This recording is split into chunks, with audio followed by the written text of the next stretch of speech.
Hello friends, welcome back to my YouTube channel. This is Pratiksha. तो आज हम discuss करने वाले हैं एक नए चैप्टर के साथ, which is chapter 5, organising chapter. Let's see the meaning of organising.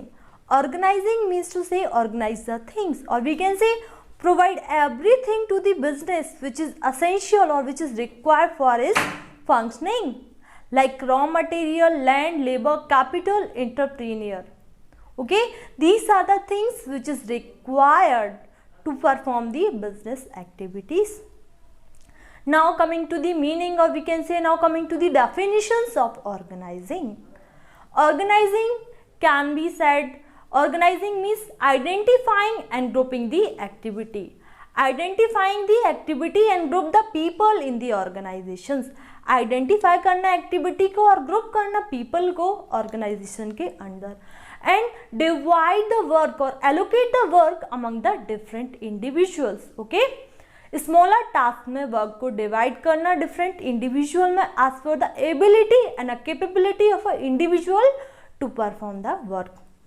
उस काम को वो इंडिविजुअल कर सकता है, उसमें उसकी कैपेबिलिटी है और उसके पास क्वालिफिकेशन है उस वर्क की कि वो उसको अच्छी तरीके से कर सकता है, then only the work should be assigned to the particular individual. Okay, as per the qualification level the work should be assigned to the individual, so it will reduce the duplication of efforts. Duplication of efforts को क्या करेगा, कम करेगा, and किसी भी individual के ऊपर overburden of work भी नहीं होगा। Hope this is clear. And seeing that all the physical, financial and the human resources are enough, और we can say are sufficient to meet the specific object of the organisation. ये भी देखना जरूरी है कि सारे physical, human and the financial resources enough हैं और सफिशिएंट हैं कि हमारे ऑर्गेनाइजेशनल का ऑब्जेक्ट क्या हो, फुलफिल हो। Right, is the organizing. Hope the meaning of organizing is clear. Now coming to the process of organizing, there are the 4 process of the organizing. Is the identifying and division of the work. Identify करना activity को और work को divide करना smaller task में among the different individual as per the plan. Okay, the work should be divided among the different individuals by seeing the ability and the capability of the individual।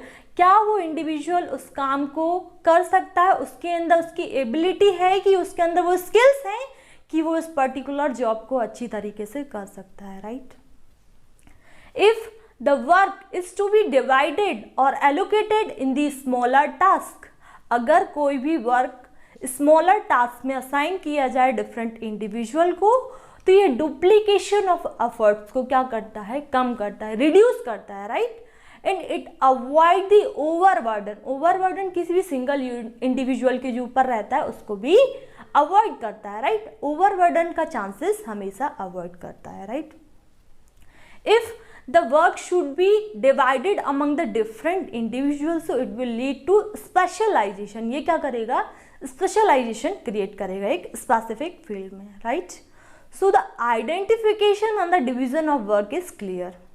Now coming to next, which is departmentalization. Departmentalization in the sense, after assigning the work, okay, after dividing the work in the organizations, the next step is to departmentalization. The job related to the similar nature, okay, the job related to the similar nature are grouped under the one department. जितनी भी jobs okay एक जैसे nature की हो, उनको एक ही department में क्या करना, ग्रुप करना, आदि departmentalisations. There are basic 2 ways in which departmentalization can be done, are the functional departmentalization and the divisional departmentalizations. Functional departmentalization, under this method the job related to the common functions, कोई भी job एक common functions को perform करती है उसको functional departmentalisation कहा जाता है। Right, for example I am taking example, okay, the job related to the production, job related to the sales.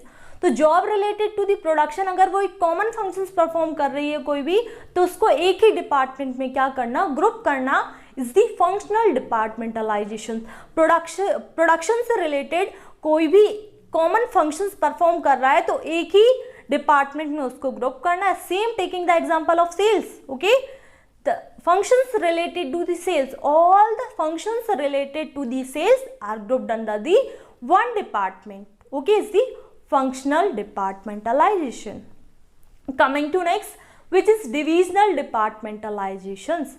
Divisional मतलब उनको बांट देना, अलग अलग हिस्सों में बांट देना is the divisional departmentalizations. We can say that the organization who is dealing with more than one product, कोई भी organization एक से अधिक प्रोडक्ट के साथ डील करती है तो वो प्रेफर करती है डिविजनल डिपार्टमेंटलाइजेशन के लिए, right. For example any organisation who is dealing with more than one product is preferring the divisional departmentalisation. Okay, the one product in the sense कोई भी एक प्रोडक्ट एक डिपार्टमेंट के अंदर ही उसकी सारी जॉब जो फंक्शन परफॉर्म करेगी उसको एक ही डिपार्टमेंट के अंदर ग्रुप कर देना, right. I am taking one example like for example any organisation is dealing with numbers of product like cosmetic, textile and the medicines and many more. Okay, so all the job related to the cosmetic like sales, productions, marketing, all such job related to the cosmetics are grouped under the one department. एक ही department में उसको क्या किया जाएगा, group किया जाएगा. उसका production, उसकी परचेजिंग, उसकी selling as well as the marketing, all such job related to the particular product are grouped under the one department is the divisional departmentalization. Hope this is clear.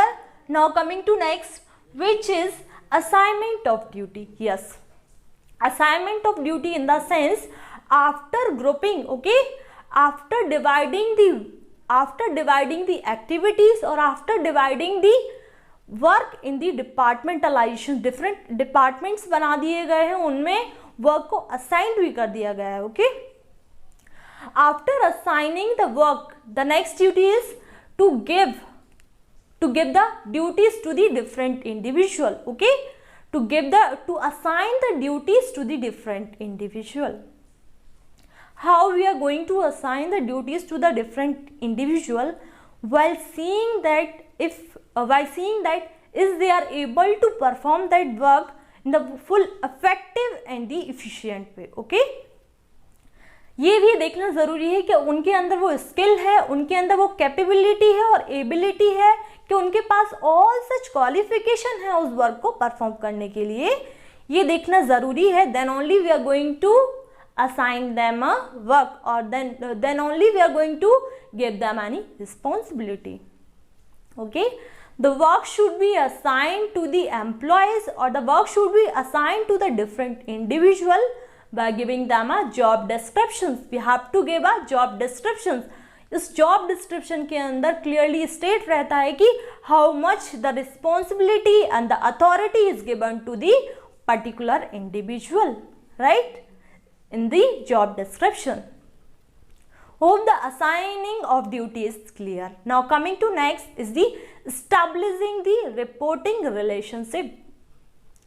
Establishing the reporting relationship under this, grouping करना किसी भी activity को departments में. Okay, grouping the activity in the different departments के बाद क्या होता है कि हम उस वर्क को कैसे परफॉर्म करेंगे, राइट. ग्रुप करना डिपार्टमेंट्स में किसी भी एक्टिविटी को, फिर देखना कि how they are going to perform the work. Okay, how they are going to perform the work. For performing such activity और performing such job, the responsibility of a manager is to give them what, is to give them the authority. Okay, by matching the work the authority is to be given. Okay, by matching the job the authority is to be given to the individual.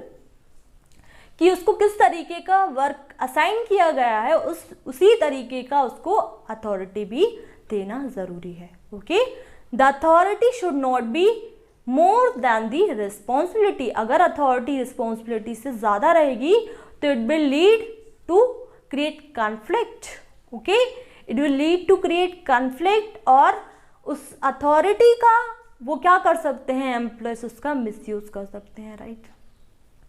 Employees are going to misuse of that authority और ये भी देखना ज़रूरी है कि responsibility ज़्यादा ना हो अथॉरिटी से।